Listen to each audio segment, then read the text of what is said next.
ouch, that hurts.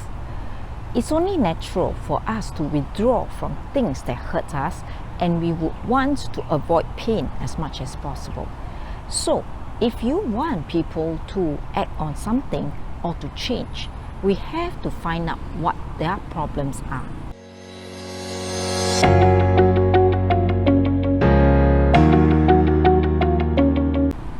Hi, welcome to a Sales Breakthrough with AngelaOh.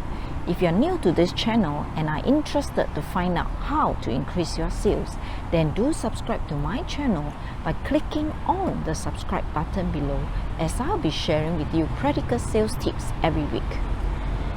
In my last sharing, I spoke about the importance of asking effective questions. I mentioned about the 5 C's, which are critical questions to drive human behavior. I would call them purpose-driven questions because there is an objective behind each of these type of questions. The first C is the current question, where the purpose is to gather information. Today, let's talk about the second C, which is concern question. We want to find out what our customers' concerns or problems are. It's only when we know about what the problems are that we can find the right solution to help them. How we ask is important. I once heard about a sales lady who asked the customer, "So, what is your pain point?" The customer immediately responded, "I don't have any pain point." Be specific when asking this concern question. You can start by asking, "Most of my customers face this problem of whatever. Do you face any issue in this area?" In some cases, the customer may find that the problems are not big enough for them and they can live with it. After all, nobody likes to change. That is why it is important to ask and uncover as many problems as possible. If it's not painful enough, the customer may choose to remain status quo.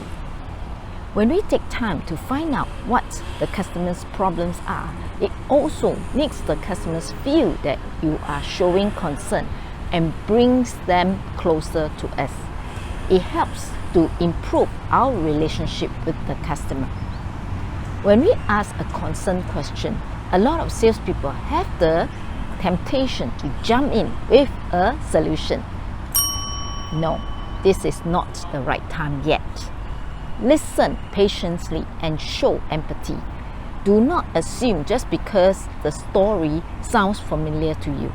Each customer is unique and their problems may be similar but never identical.